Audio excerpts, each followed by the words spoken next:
Assalamu alaikum and welcome to Dawn Times. So, Janab, in this class, we have to discuss another highly important topic and that is pronouns. ठीक है, आप लोगों को पता होना चाहिए कि जनाब इससे पहले क्लास में हमने नाउन को डिस्कस किया। चार पांच क्लासेस में इनके तमाम के तमाम लेक्चर्स आप लोगों को Dawn Times YouTube channel English essay and precis के प्लेलिस्ट में मिलेंगे। ठीक है, अच्छा, विदाउट वेस्टिंग यूर टाइम, ये जो प्रोनाउन का टॉपिक है it is one of the lengthiest. ठीक है, क्योंकि इसमें बहुत सारे कंसेप्ट्स हैं। तो आज चूंकि इसमें फर्स्ट क्लास है, इंशाल्लाह हमें दो तीन दिन लगेंगे, दो तीन क्लासेस लगेंगे इंशाल्लाह, ताकि ये जो प्रोनाउन का जो टॉपिक है ये कंप्लीट हो। अच्छा, इसके अलावा जब आप लोग पैराग्राफ लिखते हो ना, तो मोस्ट ऑफ द टाइम आप लोगों से राइटिंग में भी ये मिस्टेक्स होती है प्रोनाउंस में। ठीक है, कुछ लोगों को पता नहीं चलता कि भाई ही का फिर मैंने कौन सा प्लूरल फॉर्म लिखना है, इट का मैंने कौन सा प्लूरल फॉर्म लिखना है। आप लोगों को subjective case, objective case, genitive case. अच्छा, मोस्ट ऑफ द टाइम आप लोगों से ये मिस्टेक भी होता है कि possessive adjective and possessive pronouns में क्या फ़र्क होता है। ठीक है, ये ब्लंडर्स काफ़ी लोगों से हो जाता है, उनको पता भी नहीं चलता। तो अगेन, सीखने की हद तक तो इंशाल्लाह मैं आप लोगों को कंसेप्चुअली ये तमाम चीज़ें बताऊंगा। उसके बाद इंशाल्लाह एज सच कोई मसला नहीं होगा, बट स्टिल जब आप लोग लिखोगे, win you will do writing practice, ठीक है, उसके बाद इवाल्यूएशन, तो तब आप लोगों को फील होगा कि ये जो प्रोनाउन का टॉपिक है ये कितना इम्पोर्टेंट वन है। ठीक है, अच्छा, प्रो, अगेन आप लोग देख सकते हैं कि इंग्लिश की दुनिया में हम वैसे प्रो का जो लफ्ज़ है ये इस्तेमाल करते हैं फर्स्ट को, या मतलब पहले। लेकिन यहाँ पे मतलब है कि अगर मैंने लिखा ना कि नाउन, तो नाउन से पहले प्रो का फिर क्या मतलब है? इसका मतलब असल में यही है कि ये नाउन की जगह पे इस्तेमाल होता है। ठीक है, जब नाउन की जगह पे कोई चीज़ इस्तेमाल होता है उसको हम प्रोनाउन कहते हैं। इसके अलावा जब भी सब्जेक्ट की बात होगी तो ये या तो वो नाउन होगा या प्रोनाउन होगा। द सेम केस जब ऑब्जेक्ट की बात होगी, वो भी या तो नाउन होगा या प्रोनाउन होगा। जैसा कि आई, माई, मी, तो मी क्या है? ऑब्जेक्टिव केस है। ठीक है, जबकि सब्जेक्टिव केस में Ali, Iqbal and so on. ठीक है, अगेन ये प्रोनाउन हम क्यों यूज करते हैं? इसका एक ही फायदा है कि रिपीटिशन अवॉइड हो। क्या मतलब? मैं कहता हूँ कि Ali is going to school, Ali is an intelligent boy, Ali is a smart boy. ये जो अली अली है ना, इसको हम इंग्लिश की दुनिया में वो कहते हैं ना कि रिडंडेंसी, मतलब आप लोगों ने एक लफ्ज़ को बार बार रिपीटेडली आप लोगों ने एक चीज़ नहीं यूज़ करना, क्योंकि वो मोनाटोनस लगता है। मोनाटोनस का मतलब है कि मतलब सेम पैटर्न, सेम चीज़। तो वो कहते हैं ना कि जो एक चीज़ जब अगेन एंड अगेन रिपीट होती हो तो अगेन हम फिड अप होते हैं, ख्वाह वो फूड हो या कोई भी म्यूज़िक हो एंड सो ऑन। इसी वजह से इंग्लिश की दुनिया में नाउन से अगेन एंड अगेन बचने के लिए प्रोनाउन यूज होते हैं। ठीक है, it acts as the subject object of the sentence. ये कंसेप्ट भी मैंने बताया कि प्रोनाउन आपके पास सेंटेंस के सब्जेक्ट में भी यूज होते हैं, सब्जेक्ट इसके अलावा सेंटेंस के ऑब्जेक्ट में भी यूज होते हैं। जैसा कि ही हेल्प्ड मी, तो यहाँ पे ही क्या है? प्रोनाउन है, बट एज अ सब्जेक्ट है। यहाँ पे मी क्या है? ये भी एज अ प्रोनाउन यूज हुआ है एज अ ऑब्जेक्ट। ठीक है, तो ये एक कंसेप्ट है जो कि आप लोगों को सीखना है। ठीक है, उसके बाद जनाब आगे आप लोग देख सकते हैं, ये कुछ मिसालें हैं। वैसे कंसेप्ट की बात है वो तो मैंने बता भी दी।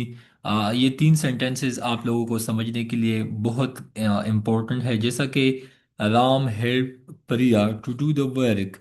अब यहाँ पे राम किया है, ये एक बंदे का नाम है, मतलब बॉय का नाम है, तो ये आपके पास ही आप इसको रिप्लेस कर सकते हैं ही से। अच्छा, हेल्प्ड, ठीक है। अच्छा, हेल्प क्या है? वर्ब है। जबकि प्रिया क्या है? अगेन यहाँ पे ये एक फीमेल का नाम है, एक गर्ल का नाम है, टू डू द वर्क। ठीक है, अच्छा, अगेन यहाँ पे आप लोग देख लें तो वर्क क्या है? अगेन ये आपके पास नाउन है। तो मैंने बताया कि नाउन आपका ऑब्जेक्ट भी हो सकता है, नाउन आपका सब्जेक्ट भी हो सकता है, प्रोनाउन भी आपका ऑब्जेक्ट हो सकता है, आपका सब्जेक्ट हो सकता है। ठीक है, बट इस सेंटेंस में देख लो, अगर हम इनको रिप्लेस करना चाहे तो राम की जगह पे आप ही लगा सकते हैं। अगर यहाँ पे लेट्स सपोज किसी फीमेल का नाम हो, फातिमा हो, बाकी आम ना हो एंड सो ऑन, तो आप यहाँ पे शी लिख सकते हैं। ठीक है। अच्छा, राम हेल्प्ड प्रिया, किसने प्रिया के साथ हेल्प किया? राम ने हेल्प किया। ठीक है। अच्छा, आप लोग यहाँ पे प्रिया है ना, तो अगेन मेल के लिए या बॉय के लिए या मेन के लिए हम हिम यूज करते हैं, जबकि फीमेल के लिए या वमेन के लिए हम हर यूज करते हैं। ठीक है। अगेन आगे आप देख लीजिए कि द लाइन फार्ट ब्रेवली। ठीक है, द लाइन फार्ट ब्रेवली। अभी द क्या है? द डेफिनेट आर्टिकल है। लाइन क्या है? अगेन नाउन है। फार्ट क्या है? वर्ब है। ठीक है। तो आप लोगों को ये वैसे हम यहाँ पे जस्ट ये समझते हैं कि आपके लिए मतलब कौन सा लफ्ज सब्जेक्ट है, कौन सा लफ्ज आपके पास सब्जेक्ट है। The student tried his best to reach on time, किसने कोशिश की? स्टूडेंट ने। एक स्टूडेंट या मल्टीपल स्टूडेंट? एक स्टूडेंट हो ही यूज होगा, ज्यादा स्टूडेंट्स होंगे तो डेफिनेटली दे यूज होगा। अच्छा, जो चीज़ें मैं वोकली बताता हूँ ना, आप लोग ये वैसे अपने माइंड में रखें। द नेक्स्ट थिंग इज के आप लोगों को पता होना चाहिए कि जब भी आपके पास एट का जो कंसेप्ट है, तो एट का भी प्लूरल दे बन जाता है, ही का भी दे बन जाता है, शी का भी दे बन जाता है। ठीक है। मैं सिंगुलर प्लूरल की I am talking, but the main thing is कि ये जो एट का जो कंसेप्ट है ना, तो एट का एट्स नहीं होता, एट का भी दे होता है। ठीक है। वो पॉजिटिव केस की बात हो, ठीक है, वो इट्स मतलब ये इट इज होता है। ठीक है। ये इट का इट्स पॉजिटिव केस होता है। ये वैसे इसमें फर्क है, बाकी तमाम के तमाम जब हम ये एपोस्ट्रोफी एस लगाते हैं ना, इसका मतलब पोजीशन होता है। ये कंसेप्ट भी आगे आप लोगों को समझाऊंगा, but the main thing is के ये जो आपका ही एंड शी है ना, ये कभी कभी नॉवेल्स में या आपके पास फेबल में, फेबल क्या होता है? फेबल वही कहानी जो एनिमल बेस्ड होता है, just like animal form and so on. तो ये वैसे ई टाइम सीक्यूज में भी हमें आया था, फेबल कैसे कहते हैं, ये जो 2025 में अभी ईटा के जितने भी एग्जाम्स थे कि फेबल कैसे कहते हैं। But again the main thing is के वहाँ पे भी जब करेक्टर की बात हो, लेट्स सपोज लाइन को देख लें, तो लाइन को अगर वहाँ पे ग्लोरीफाई किया जाता है या पर्सोनिफाई किया जाता है, तो उनके लिए भी ही यूज होता है। या अगर आप लोग एनिमल की कंटेक्स में आई एम टॉकिंग, वहाँ पे अगर कैट की या मतलब बाकी लॉयनिस की बात हो, तो वहाँ पे शीप भी यूज हो सकता है। वो जस्ट आप लोगों को दिखाने के लिए, बट मेल के लिए ही, फीमेल के लिए शी, नॉन लिविंग ऑब्जेक्ट्स के लिए इट का लफ्ज यूज होता है, इट यूज होता है। वैसे बच्चों के लिए भी इट यूज होता है। ठीक है। मैं अगेन ये तो मैं कंसेप्ट बताता हूँ, लेकिन ये तमाम के तमाम चीज़ें स्टेप वाइज, मैंने कहा ना कि pronoun is a lengthy topic, lengthy subject.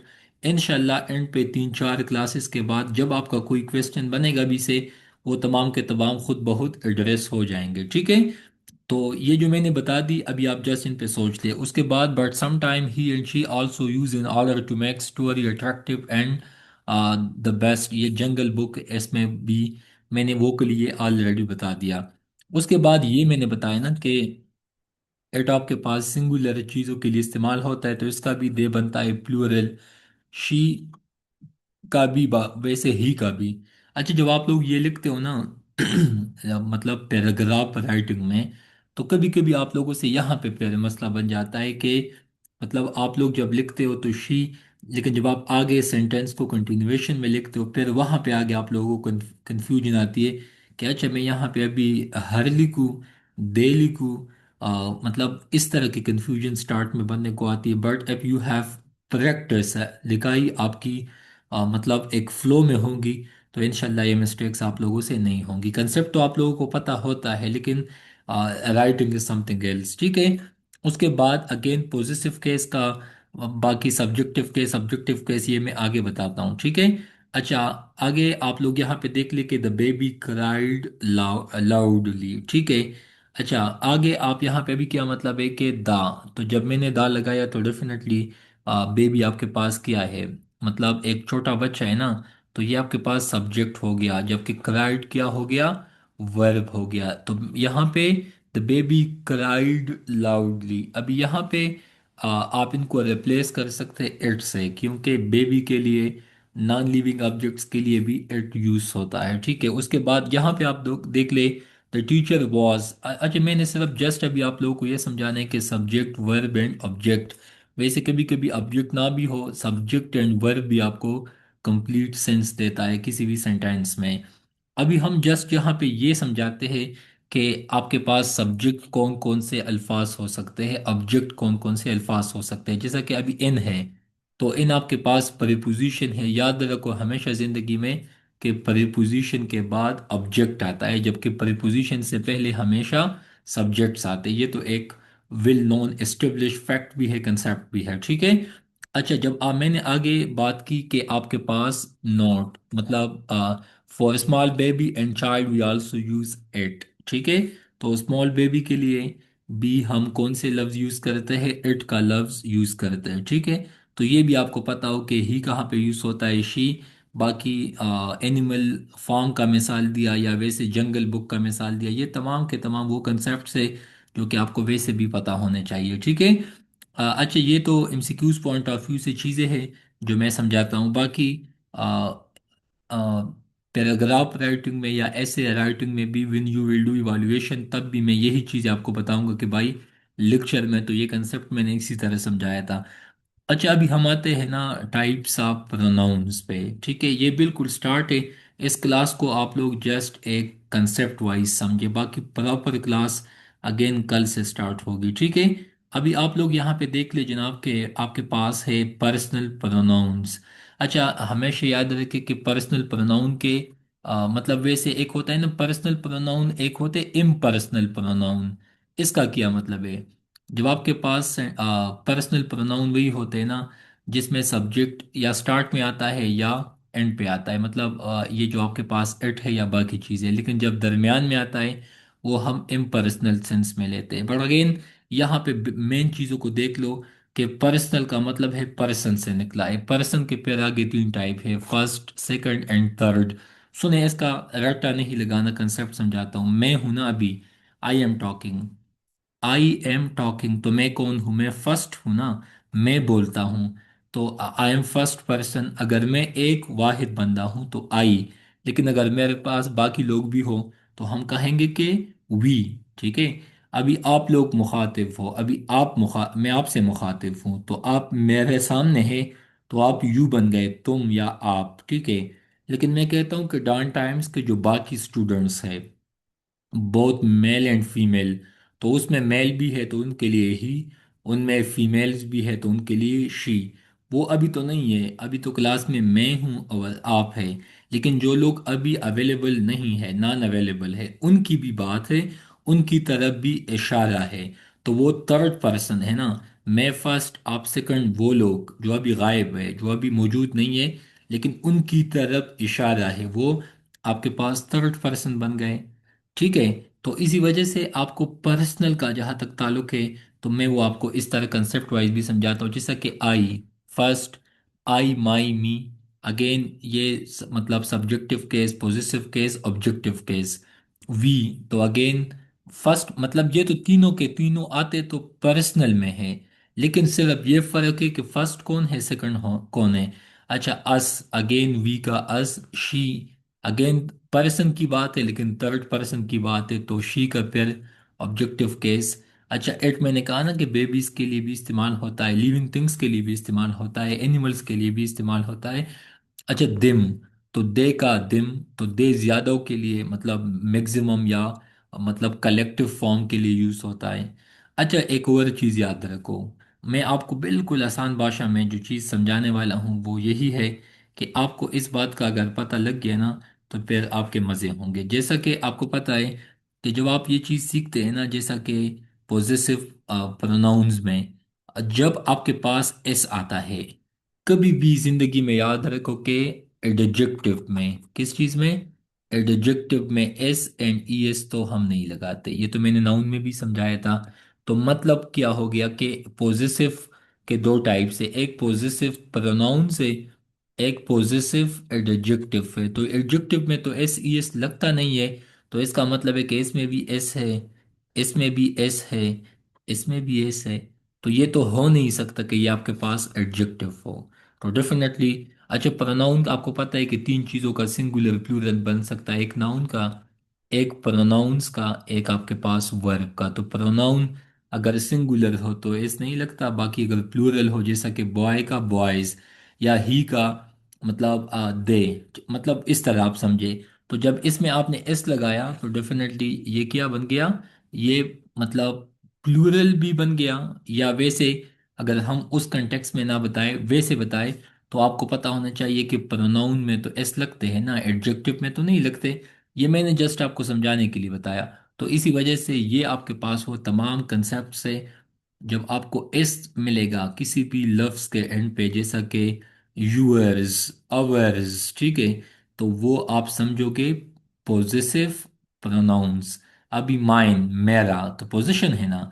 Hours मतलब हमारा, तो इसमें भी पोजीशन है, लेकिन एस लगा है, लेकिन बात तो मेनली पोजीशन की ही है, ठीक है। तो ये कंसेप्ट आपको पता होना चाहिए कि पॉजिटिव प्रोनाउंस में एंड पॉजिटिव एडजेक्टिव्स में क्या फ़र्क है। एडजेक्टिव्स में तो एस वैसे भी नहीं लगता, ठीक है। तो ये कंसेप्ट है जो कि आसान है। इंशाल्लाह आगे भी आप लोग इनके साथ फेमिलियर बन जाओगे। ये तो मैंने बताया कि फर्स्ट पर्सन में आई एंड वी। तो अच्छा, फिर इसके ऑब्जेक्टिव केस, तो mine, our, us and me. You का यूअर्स हो सकता है। थर्ड पर्सन में ही, शी, इट, दे, हिम, हर, मतलब इट्स वेरी सिंपल। लेकिन ये भी आपको बार बार आगे देखने को सुनने को मिलेंगे, ठीक है। अच्छा, ये जो टेबल है, ये वाला टेबल, मैं इस पे आता हूँ। ये टाइप्स भी मैं आता हूँ, लेकिन आपको अगर समझना है तो शायद आपको एक दिन लगे, दो दिन लगे, लेकिन ये टेबल आपको याद आना चाहिए। ये टेबल आपने सीख लिया इस टॉपिक में, फिर आपका कुछ भी नहीं है। ये वेरी बहुत प्रैक्टिकल टेबल है, जैसा कि मैं समझाता हूँ आपको। बताते चलूँ जनाब कि आपके पास ये जो टेबल है ना, ये वाला, तो सबसे पहले आप इसके टॉप पे देख लें कि मैंने लिखा है कि first person, second and third person. उसके बाद मैंने लिखा है कि नॉमिनेटिव केस के साथ सब्जेक्टिव केस, जबकि ऑब्जेक्टिव केस को आपको पता है जेनेटिव केस भी का अच्छा, accusative case and possessive case, ठीक है।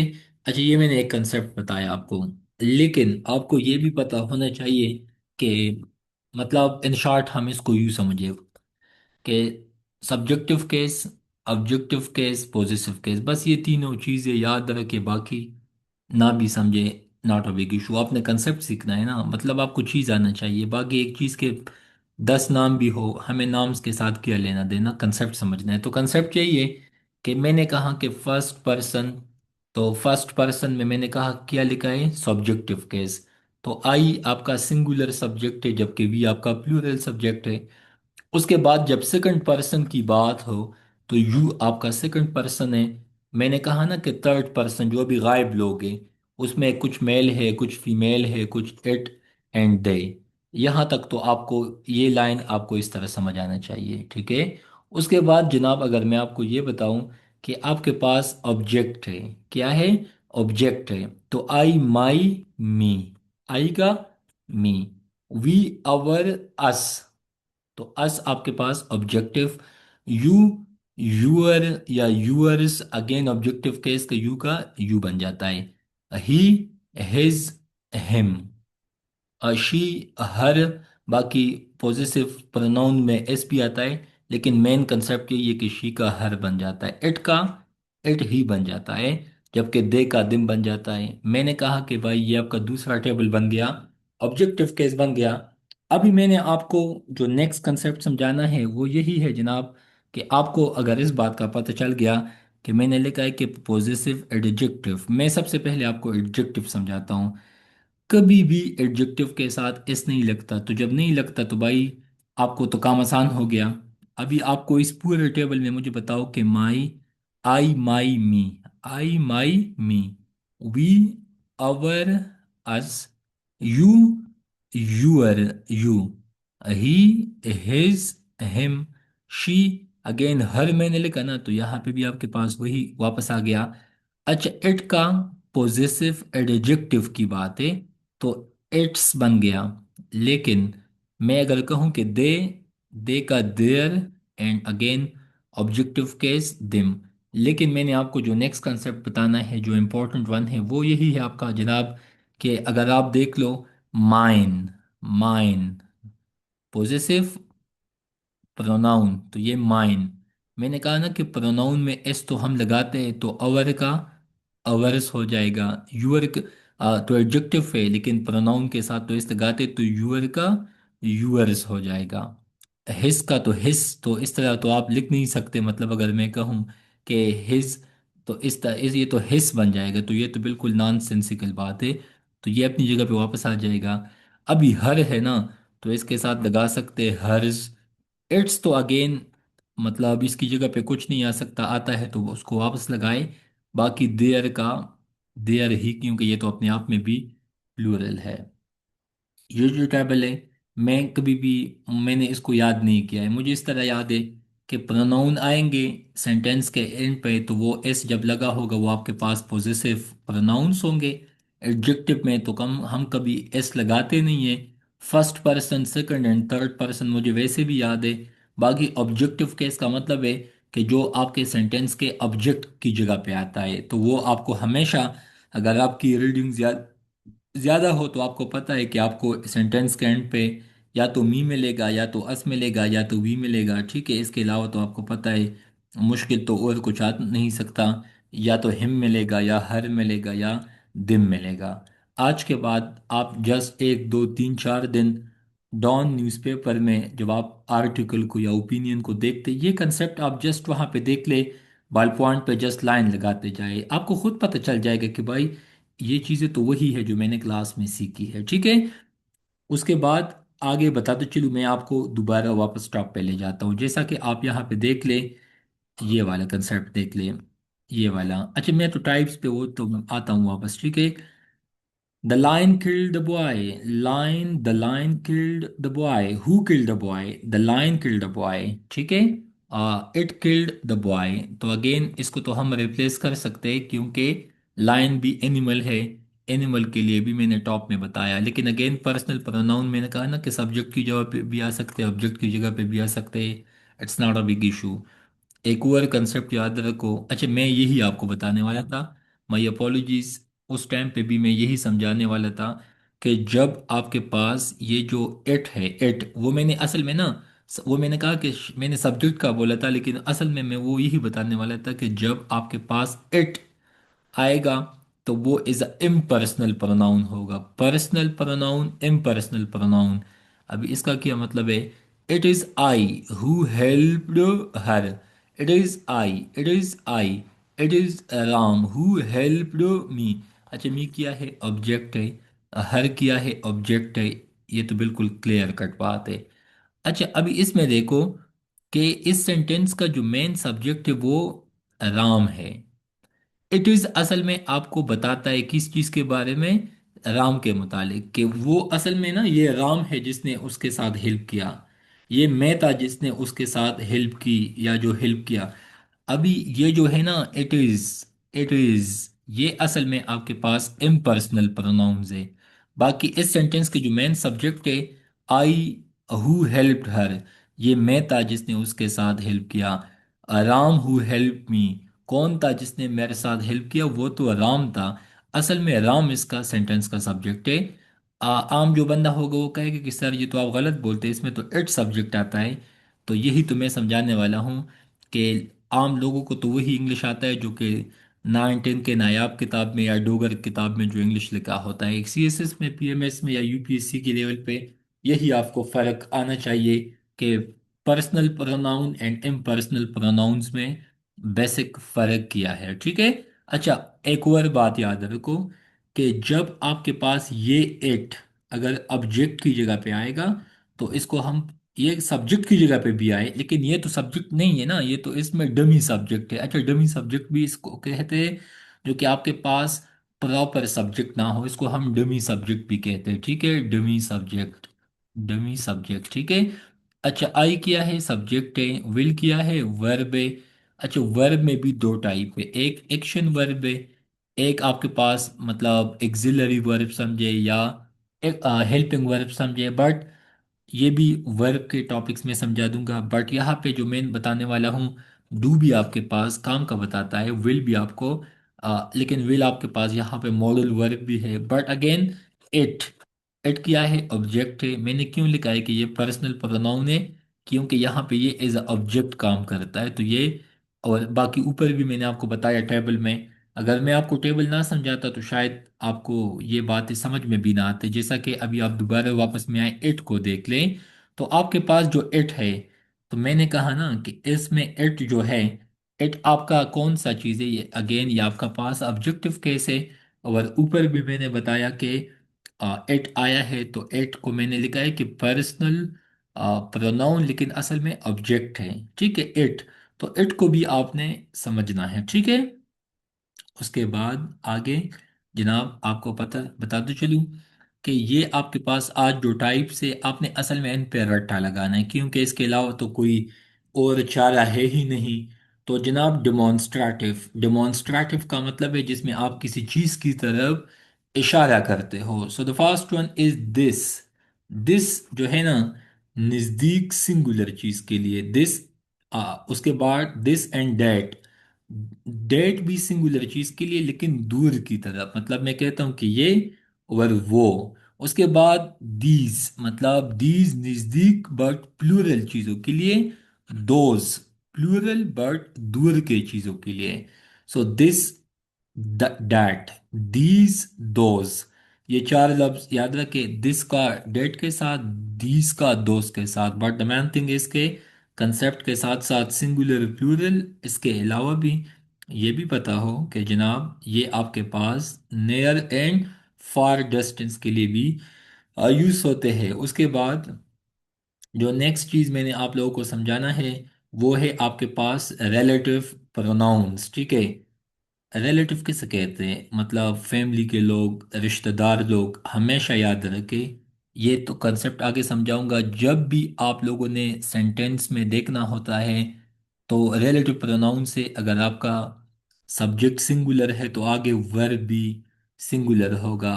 रिलेटिव प्रोनाउन से पहले अगर आपका सब्जेक्ट प्लूरल है, इसको हम कहते हैं रूल ऑफ प्रोक्सिमिटी।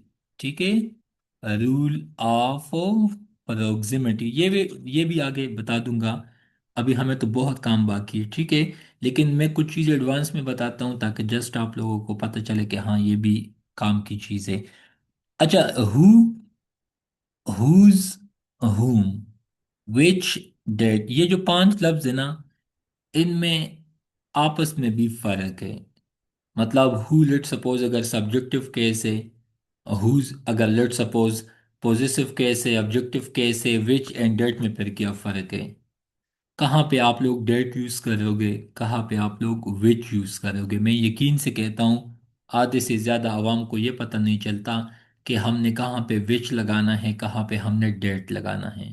कुछ ऐसे अल्फाज का मजमूआ है, वो आप लोगों ने याद करना है। 20-25 तक अल्फाज है कि दुनिया इधर से उधर हो जाए, लेकिन उनके साथ आप लोगों ने डेट का लफ्ज लगाना है। ठीक है, लेकिन अगेन हु, हुज, हुम, इसका फिर क्या फर्क है। अगेन ये तो हमारा टॉपिक है, ये तो मैं जस्ट टाइप्स बताता हूँ।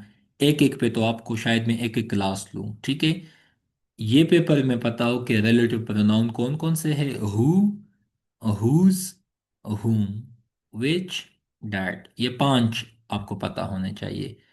जहां तक रिसिप्रोकल का ताल्लुक है, रिसिप्रोकल वैसे मतलब उलट के सेंस में भी है, बाकी वाइस वर्सा के सेंस में भी।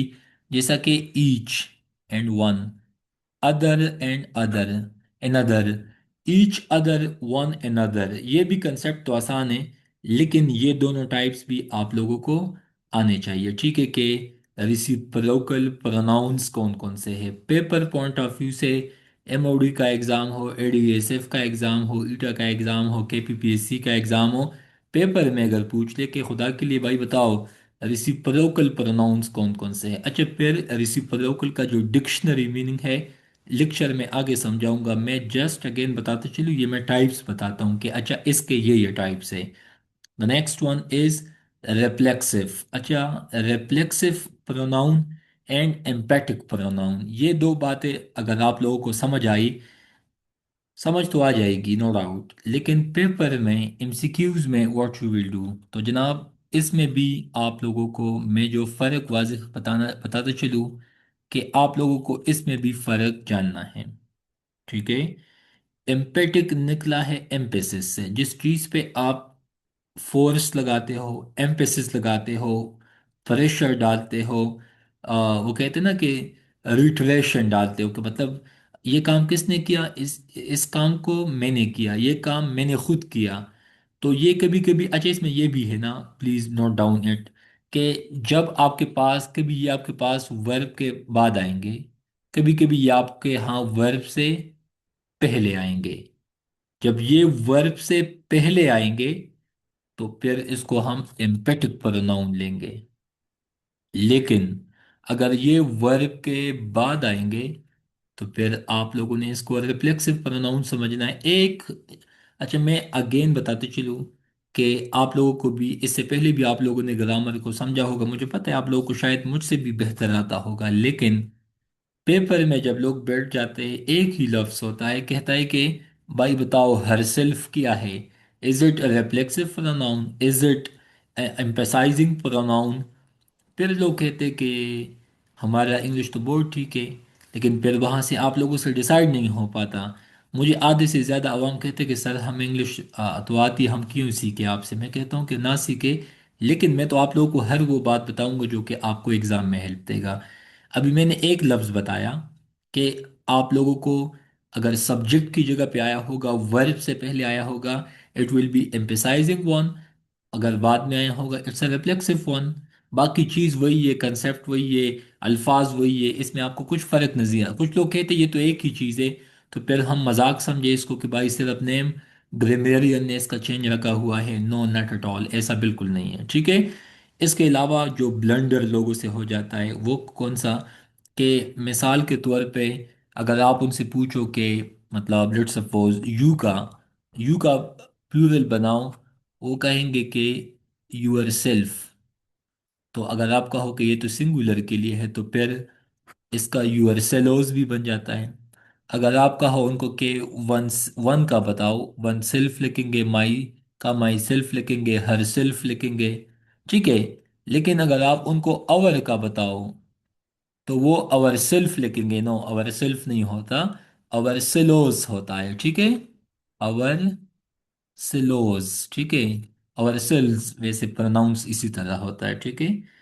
तो ये भी आप लोगों को सिंगुलर से प्लूरल में जब आप इन अल्फाज में जाते हो, अगेन आप लोगों को कंसेप्ट वाइज पता होना चाहिए। ये सीएसएस में भी आप लोगों से वो फिक्स प्रीपोजिशन में या जो 10 मार्क्स का जो ब्लैंक पोर्शन होता है वहाँ पे इसी तरह पूछते हैं। ठीक है। तो इनशाला समझा दूंगा। एग्जाम्पल है, इतने एग्जाम्पल्स है कि आप लोगों को खुद मज़ा आ जाएगा। जब मैंने कहा ना कि डिस्ट्रीब्यूशन की मतलब तकसीम की, अच्छा ये ईच, आइदर, एनी, नाइदर, मैंने आप लोगों को शायद 60 रूल ऑफ ग्रामर में भी ये मैंने अपने पुराने स्टूडेंट्स को समझाया था। लेकिन वहां पे भी मैं आपको बताऊंगा कि आइदर एंड नाइदर में क्या फर्क है, नाइदर एंड नन में क्या फर्क है, ईच एंड एवरी में क्या फर्क है। एक एक लफ्ज है ना, लेकिन कंसेप्ट पता चल गया लाइफ टाइम के लिए। आप लोगों को फिर ग्रामर सीखने की कोई नीड नहीं होगी। ठीक है। उसके बाद जनाब इंडेफिनेट। अच्छा, डेफिनेट एंड इंडेफिनेट में क्या फ़र्क है। जिस तरह आप लोग कहते हैं कि इंडेफिनेट सेंटेंस, तो इंडेफिनेट में जो अल्फाज है, अगेन आपको इसमें दो चीज़ें मिलेंगे, एक थिंग का, एक बॉडी का। जैसा कि आप लोग anybody, nobody, anything, nothing. ठीक है। Some, all, any, both. Both भी आपके पास इंडेफिनेट प्रोनाउन है, एनी भी आप में इसमें आता है, ऑल भी इसमें आता है। ठीक है।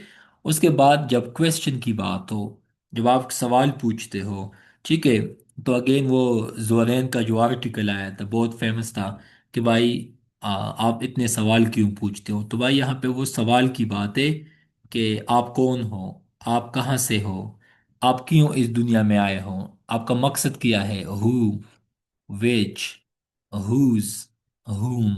हमेशा क्वेश्चन पूछे, लेकिन रेलेवेंट पूछे। ठीक है। तो ये आपके पास कितने टाइप्स बन गए जनाब। मैंने इजाफी बात कोई नहीं की, मैंने कहा कि रिलेटिव, रिसिप्रोकल दो, रिफ्लेक्सिव तीन, distributive four, empathic emphasizing fifth, indefinite six and interrogative seven. ये सात के सात टाइप्स जो है आप लोगों को कंसेप्ट वाइज पता होने चाहिए। पेपर में पूछे, आपको कल मैं डॉन का आर्टिकल दूं, वहां पे आप ये देख लो, सम, हिमसेल्फ, एनी, ईच। आपके दिमाग में ये क्लिक होना चाहिए कि ये तो कौन सा वाला प्रोनाउन है, अच्छा ये तो ये वाला है, ये तो ये वाला है, ये तो ये वाला है। जब आप इस हद तक ग्रामर को सीख पाओगे, यकीन माने आप लोगों को रीडिंग मजा देगा, आपको एक एक लफ्ज आवाज देगा कि अच्छा मैं तो इंडेफिनेट हूँ, मैं तो एम्पेसाइजिंग वन हूँ, मैं तो रिफ्लेक्सिव वन हूँ, मैं तो एम्पेटिक वन हूँ, मैं तो इंडेफिनेट वन हूँ, मैं तो इंट्रोगेटिव वन हूँ। ठीक है। इसी तरह नाउन में भी देख ले, मैं तो कंक्रीट नाउन हूँ, मैं तो काउंटेबल वन हूँ, मैं तो अनकाउंटेबल वन हूँ, मैं तो प्रॉपर हूँ, मैं तो कॉमन हूँ, मैं तो कलेक्टिव हूँ, मैं तो एब्स्ट्रैक्ट वन हूँ। इस लेवल पे ग्रामर पे फोकस करें, यू विल एंजॉय। ठीक है। उसके बाद जनाब आगे आप लोग देख सकते हैं, वैसे ये एक ईडियम है कि ये मेरा, यकीन से कहता हूँ कि ये मेरा आठवां या नौवे मतलब सेशन है, नाइन्थ वन। अब वन ऑन वन भी मैंने कई क्लासेस ली हैं, लेकिन again and again when I do dry run, dry run का मतलब है रिहर्सल या मॉक ड्रिल। जिस तरह आर्मी के जवान, अभी 23 मार्च आने वाला है ना, तो वहाँ पे भी अभी से आर्मी के लोग ड्राई रन करते हैं। इंग्लिश का मैं अगर बताऊं, this is my let suppose 10th one session. तो मैं आप लोगों के लिए क्लास देखता नहीं हूँ, लेकिन ये रिपीटेडली मुझे अभी ये कंसेप्ट समझ में आई है।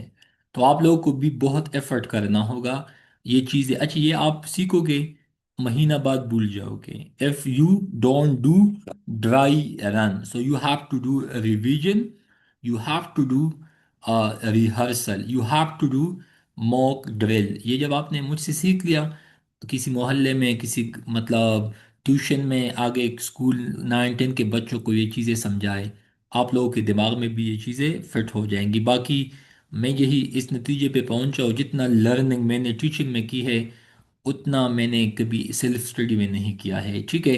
तो बताने का मतलब है कि you must revise all these things again and again and again. ठीक है। अभी मैंने आप लोगों को जो एग्जांपल समझाना था वो यही था जनाब, कि I did the work my self. मैंने कहा कि आई किया है सब्जेक्ट है, डिड किया है वर्ब है, तो वर्ब के बाद आए है क्या, रिफ्लेक्सिव वन। मैंने कहा कि I myself did the verb, I किया है सब्जेक्ट है, डिड किया है वर्ब है। तो जब वर्ब से पहले आए हैं तो वर्ब से पहले जब आएगा उसको हम एम्पेटिक वन कहेंगे। अगर आप लोगों को अभी तक इसका पता नहीं था, you must be thankful to Allah कि अभी आप लोगों को पता चल गया। आप ये क्लासेस ना सीख पाते, डेफिनेटली शायद आप लोग एग्जाम में भी यही मिस्टेक्स कर देते। तो क्लासेस का बस यही फायदा है आप लोगों को, कि कंसेप्ट वाइज चीज़ें आप लोगों को सीखने को मिलती है। अगेन रिफ्लेक्सिव में, एम्पेटिक में आप रैंडमली अपने दोस्त सहेली और अहबाब से पूछ ले, यकीन माने they will be blank in front of you. ठीक है। अच्छा ये जो कंसेप्ट है ऑलरेडी मैंने बताया, समझाया कि पॉजिटिव केस, तो पॉजिटिव केस में एडजेक्टिव के पास तो कभी एस लगता नहीं है, प्रोनाउंस में लगता है दिस कंट्री इज यूअर्स।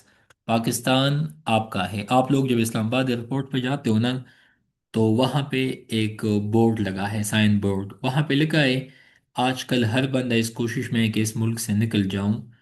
मैं, यकीन माने, अल्लाह को हाजिर नाजिर जान के कहता हूँ कि मेरे पास 100 अपॉर्चुनिटीज़ है इस मुल्क से जाने के लिए, but by choice I am in Pakistan. ठीक है। क्योंकि पाकिस्तान फर्स्ट मैं हमेशा कहता हूँ। इसका मतलब क्या है कि वहाँ पे जो बोर्ड लगा है कि ये वतन तुम्हारा है, तुम हो पासबाइस के, ये मुल्क आपका है, हमारा है। ठीक है। 100 मसाइल है फिर भी हमने ठीक करने, आप भागोगे मैं भागूंगा तो कौन ठीक करेगा।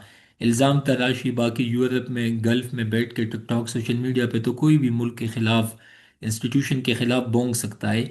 ठीक है, मुल्क में 100 मसले आपको भी पता है, मुझे भी पता है, लेकिन ठीक किसने करना है, ठीक है, आपने ठीक करना है, हमने।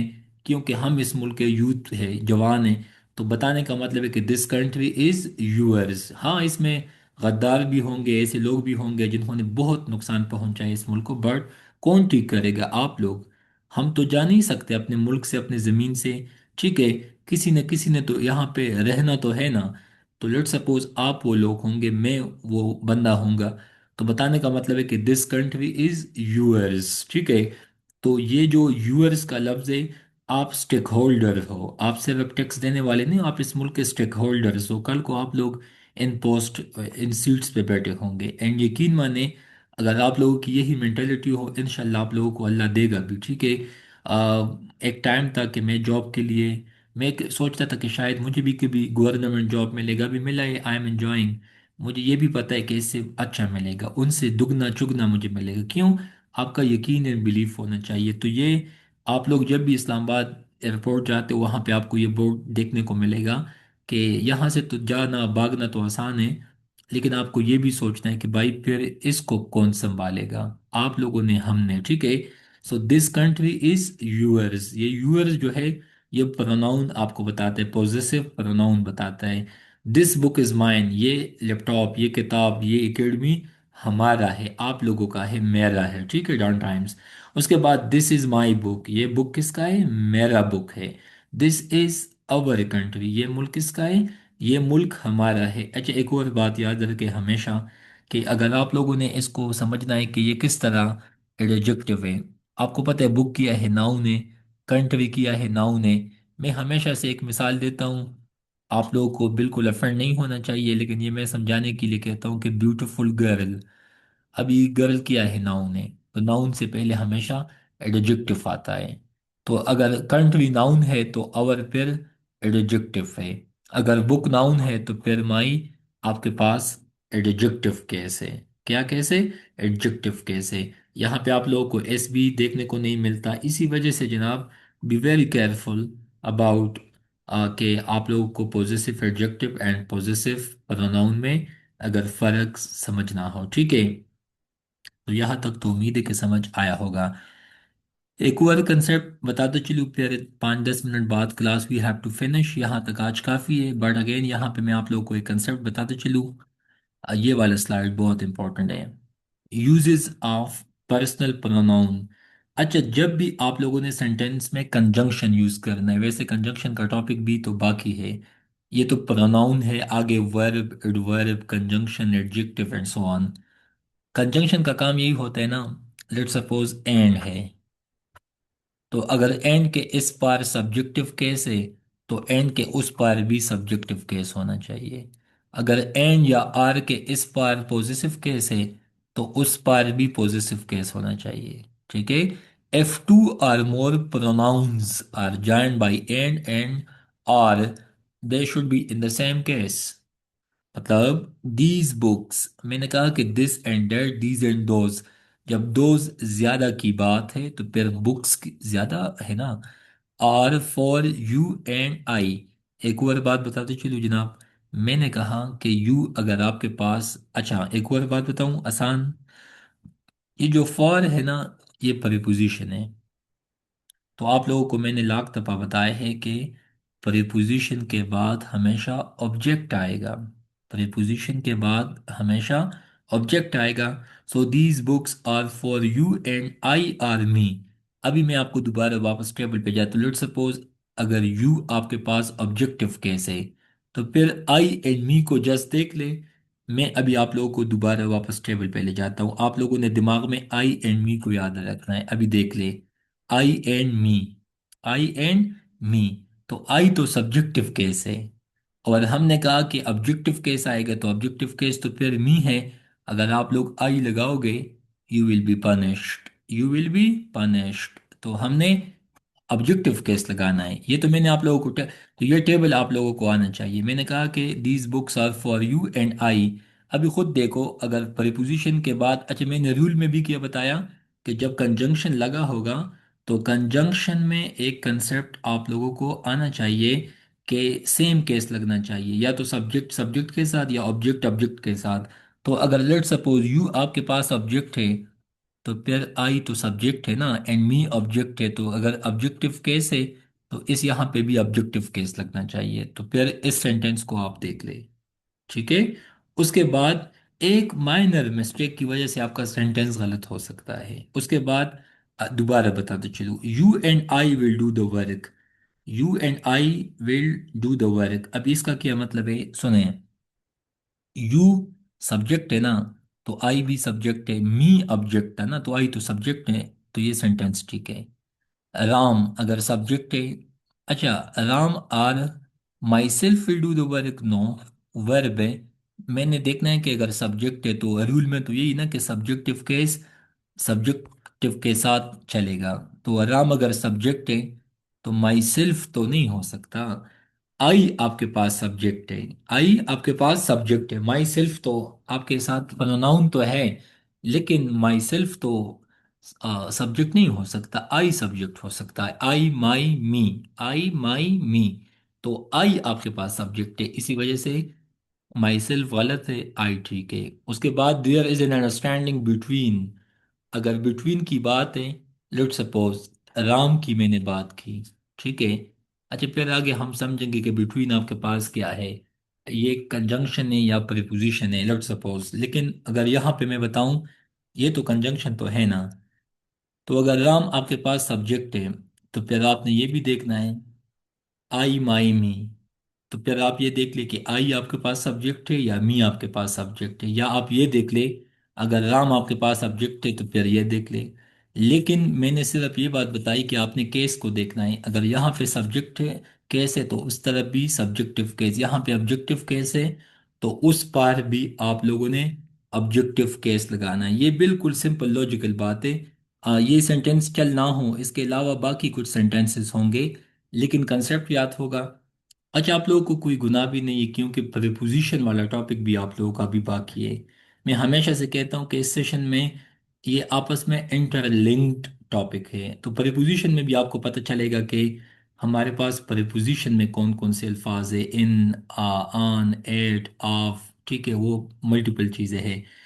फिर आप लोगों को ये कन्फ्यूजन होता है कि कंजंक्शन एंड प्रीपोजिशन में फिर कुछ अल्फाज है जो कि मिक्सअप है, तो उसका भी कंसेप्ट है कि भाई कौन सा लफ्ज़ कहाँ पे कंजंक्शन होगा, कौन सा लफ्ज़ कहाँ पे प्रीपोजिशन होगा।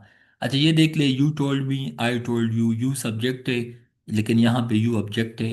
We always need an object after preposition, तो प्रीपोजिशन के बाद हमेशा ऑब्जेक्ट आता है, ये तो सिंपल। ये बात याद रखे फिर, class we have to finish. जहां तक आपको लोग लेट का लफ्ज देख लो, कौन सा, let, let, LET, let. Let आपके पास after the word let the pronoun is always in objective case.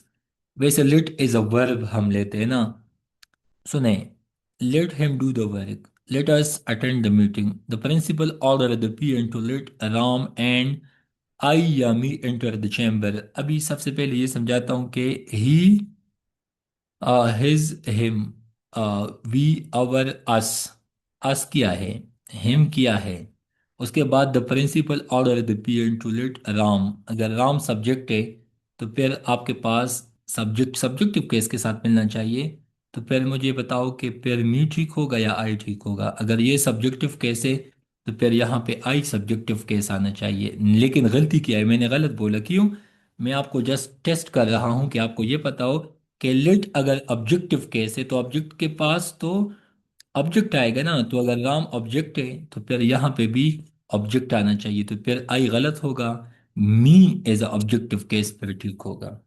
बाकी मुझे कंफर्म पता है, मैंने खुद अगर सोचा ना था लिस्ट पे तो मुझे खुद पता चला कि अच्छा ये राम, तो फिर मैं सब्जेक्ट लूंगा, अगर मैंने इसको सब्जेक्ट लिया तो फिर यहाँ पे मैंने चीज़ को ख़राब किया, मतलब ख़त्म, फिनिश।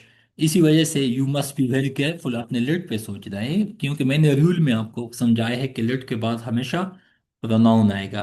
अभी आप हिम एंड अस को देख ले, तो आप दोबारा टेबल पे जाए, लिट एंड अस, दोबारा टेबल पे जाए, let and us, let and us. अच्छा, तो अस क्या है, अस अगेन आपके पास क्या है, आपके पास हिम, सॉरी, अस क्या है, ये आपके पास ऑब्जेक्टिव, तो लिट के बाद अस आएगा ना, उसके बाद हिम, लिट हिम, तो again objective case. Is it interesting or not? If yes, so again, inshallah, you will learn a lot of things ahead in this session. ठीक है? So again, एक बात हमेशा जहन नशीन करे, मैं ये आप लोगों को गारंटी के साथ कहता हूँ, ये जो डाउन टाइम्स में जितनी भी चीज़ें मैं आप लोगों को समझाता हूँ, अगर आप लोगों ने एटलीस्ट 5-6 महीनों तक। जितने भी रैंडम मैं ग्रुप में चीज़ें डालता हूँ अपने यूट्यूब चैनल पे, ऑनलाइन क्लासेस में, मैं आप लोगों को गारंटी के साथ कहता हूँ, मैं आप लोगों के साथ ओथ पे ये बात कहता हूँ कि मैं ये बात आप लोगों के साथ खल्फिया कह के मतलब कहता हूँ कि इंशाल्लाह you will qualify CSS and PMS। उसका एक रीज़न है।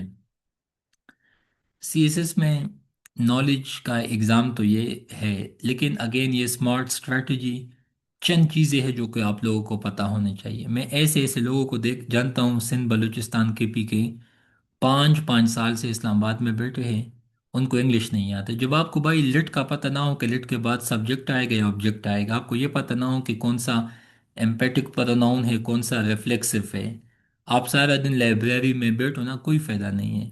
आप सारा दिन हॉस्टल्स में मरकज में घूमते फिरते जाओ, कोई फायदा नहीं है। आपके हाथ में 2 किताबें हो, आपको जितना भी पाकिस्तान अफेयर करंट आता हो, नो बेनिफिट एट ऑल। आपको इंग्लिश नहीं आता, लोग इंग्लिश नहीं सीखते, बाकी 1000 किताबें वो लोग जानते हैं। आपका ये एग्ज़ाम, चंद चीज़ें अगर आपको आती है यू विल क्वालिफाई, उसमें बुनियादी चीज़ आपका इंग्लिश है। तो ये जो इंग्लिश का सेशन है, मैंने खुद लाइफ में बहुत स्ट्रेटेजिक मिस्टेक्स की है। मिस्टेक्स तो क्या, मतलब इंग्लिश की वजह से मुझे बहुत मसाइल थे इनिशियल में, लेकिन मैंने अपने मिस्टेक्स पे इस हद तक काम किया। Now I am running my platform and I am teaching to you people. Even मेरे साथ इंग्लिश के पाकिस्तान के टॉप यूनिवर्सिटीज़ के स्टूडेंट्स अभी आते हैं। क्यों? मैंने अपने वीक विकेट को स्ट्रांग विकेट बनाया। मुझे जिन चीज़ों में मसला था मैंने उनको मास्टर किया, मजबूत किया। तो जो चीज़ें मैं अभी आप लोगों को बताता चलूँ, प्लीज़ वोकेबलरी हो, इडियम्स हो, पेयर ऑफ वर्ड्स हो, डाउन टाइम्स में जितने भी वहाँ पे मैं डेली बेसिस पे राइटिंग लिखता हूँ, आप हर लफ्ज़ पे सोच ले कि इस लफ्ज़ का क्या मतलब है। डेफिनेटली जो भी मैं वहाँ पे लिखूंगा तो उसका कोई ना कोई एग्ज़ाम के साथ ताल्लुक होगा। इसी वजह से मैंने कहा कि एटलीस्ट 6 मंथ तक इन चीज़ों को डिटेल में देख लो, ब्लाइंडली फॉलो करो। इंशाल्लाह when you will sit in the exam, आप लोगों को फील होगा कि इसमें तो कुछ नहीं था। पैसे पेपर में क्या आएगा, यही चीज़ें पूछेंगे। वोकेबलरी तो पैसे में यही चीज़ें पूछेंगे। आप लोगों का पैराग्राफ सेंटेंस स्ट्रक्चर तब ठीक हो जब ये मिस्टेक्स नहीं होंगे, तब जब ये मिस्टेक्स नहीं होंगे, एग्जामिनर ने तो यही चीज़ें देखती है। जब ये नहीं आते आपको, definitely they will fail you. इसी वजह से बी वेरी थैंकफुल टू अल्लाह। बाकी हम आप लोगों के लिए अवेलेबल है, ये चीज़ें हम कोशिश करते हैं कि आप लोगों को समझा सके। बाकी इंशाल्लाह सब अच्छा होगा आगे, लेकिन आप लोगों ने सीखना है, ठीक है? और बस सुकून से काम लेना है। जितना काम आप लोगों को होता है ऑन डेली बेसिस, तो you must complete it on a daily basis. इंशाल्लाह एंड पे कुछ भी मुश्किल नहीं है, ठीक है? ये मैंने आप लोगों को इसलिए मिसाल दिया, आप लाइफ टाइम के लिए आप लोगों ने ये चीज़ें सीख ली, बस यही चीज़ें हैं। ये लेक्चर्स रिकॉर्डेड है, डाउन टाइम्स में आप अगेन एंड अगेन सुन सकते हैं। So again best of luck. कल इस टाइम पे आप लोगों का नेक्स्ट क्लास क्लास होगा। इसके अलावा MCQs के क्लासेस भी अभी स्टार्ट है, तो इसके बाद MCQs का क्लास है, ठीक है? वो भी आप सुनना चाहे तो you can. And best of luck, अल्लाह हाफिज़। इसके अलावा प्लीज़ एक और बात, अगर आप लोगों ने कुछ पूछना हो सीखना हो, मुझे तंग किया करें, मतलब आप लोग मुझे पूछते जाए क्लासेस के बाद भी, क्योंकि मैं most of the time busy होता हूँ क्लासेस में, ट्यूशन्स में, बाकी मल्टीपल ग्रुप्स चलाने में। इसी वजह से if I late in response तो don't mind it, but you must ask and again ताकि आप लोगों को फ़ायदा हो। सो बेस्ट ऑफ लक, अल्लाह हाफिज़।